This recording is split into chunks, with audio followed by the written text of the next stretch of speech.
द्वारा किया गया हर कार्य झारखंड के लिए उपयोगी है और मैया समान योजना जो है वो झारखंड की महिलाओं को सम्मान देने का एक शुरुआत है और इसका व्यापक असर पड़ने वाला है। नहीं, आप ये बताइए कि लगातार भारतीय जनता पार्टी के जो बड़े नेता हैं, शिवराज सिंह चौहान हो, हेमंत बिस्वा शर्मा हो, गृह मंत्री अमित शाह हो जी, कि इंडिया गठबंधन कितना मजबूत है कि इनके जो मुख्यमंत्री हैं आसाम छोड़ के यहाँ बैठे हुए हैं, गृह मंत्री, प्रधानमंत्री सब लगा हुआ है।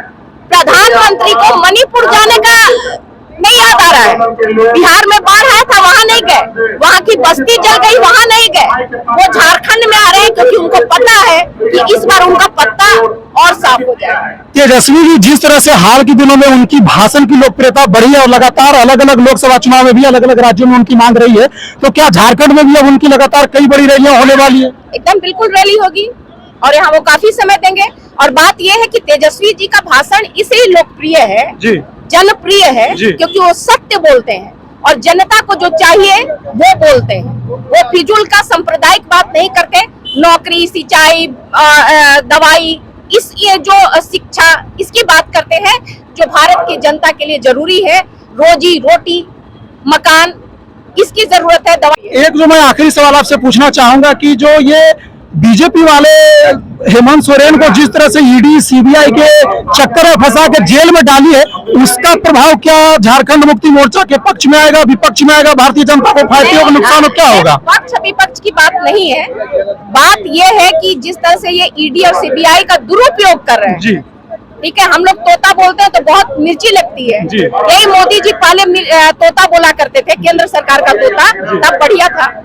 तो वाकई ये केंद्र सरकार के इशारे पे, बल्कि उनको लगता है ईडी सीबीआई को दिल्ली उल्ली से सब बंद करके यहीं पे बैठ जाना चाहिए। झारखंड में ही उनका अपना मेन जो मुख्य कार्यालय है यही खोल देना चाहिए। ये तो चुनाव में सक्रिय क्यों जाते हैं? नहीं, चुनाव में क्या, ये सालों भर उन राज्यों में सक्रिय होते हैं जहाँ चुनाव होने वाला है और जहाँ बीजेपी की सरकार नहीं है, उन राज्यों में ये धरना देके बैठ जाते हैं। तो बैठे रहे, ये पकड़ सकते हैं, लेकिन न्याय में देर हो सकता है, अंधेर नहीं होगा।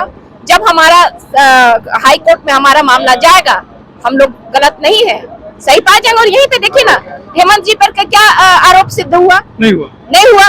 तो फालतू की बात है, ये ढिंढोरा पीटते हैं, ठीक है, भ्रष्टाचार है, भ्रष्टाचार है। तो हेमंत बिस्वा शर्मा को क्यों छोड़ दिए? अजीत पवार को क्यों छोड़ दिए? अशोक चौहान को क्यों छोड़ दिए? शुभेंदु भट्टाचार्य जी को क्यों छोड़ दिए? सारे भ्रष्टाचारी तो तुम्हारे में चले गए हैं, सबको तुम हेमंत से लोगों को लेकर के गोद में जो बैठा हुआ है उसको भ्रष्टाचार पर बात करने का अधिकार नहीं है। आज के रोड शो के बारे में क्या कहना चाहते हैं? आज का रोड शो कुछ नहीं, आज जो कार्यकर्ता है वो हम दिखाएंगे कि भाई हम समर्थन में है और पूरी जनता इनके समर्थन में है, महुआ माझी जी के समर्थन में है। पिछले बार जो जनता से गलती हुई थी, चूक हो गई थी, इस बार हम ये बताने वाले हैं कि इस बार हम चूकने वाले नहीं है। भारी मतों से हम वो अंतर होगा, महुआ माझी जी जीतेंगे। आज का रोड शो ऐतिहासिक होगा। ऐतिहासिक होगा और जो परिणाम भी आएगा वो भी ऐतिहासिक होगा। चलिए, इंडिया गठबंधन के तमाम दलों के नेता जिस तरह से झारखंड में मजबूती के साथ खड़े हैं और तस्वीरों में आप देख सकते हैं, राष्ट्रीय जनता दल का झंडा भी देख सकते हैं। और न सिर्फ ये, अगर हेमंत सोरेन की पत्नी रैली कर रही है तो सिर्फ कल्पना सोरेन, बल्कि तमाम इंडिया गठबंधन के घटक दल हैं, उनके चाहे छोटे बड़े नेता हो, चाहे कार्यकर्ता हो, तमाम लोगों की मौजूदगी है। देखना होगा कि इस रैली का क्या कुछ असर होता है और आगे किस तरह से झारखंड मुक्ति मोर्चा। ऑब्जेक्शन है जी, कल्पना सोरेन जी किसी परिचय की मोहताज नहीं है, वो हेमंत सोरेन की पत्नी नहीं है, बट वो ये परिचय देना कि हेमंत सोरेन जी की पत्नी है, ये सही नहीं होगा। उनका खुद का अपना पहचान है, वो कल्पना सोरेन है, विधायक है और महिला है, सशक्त है।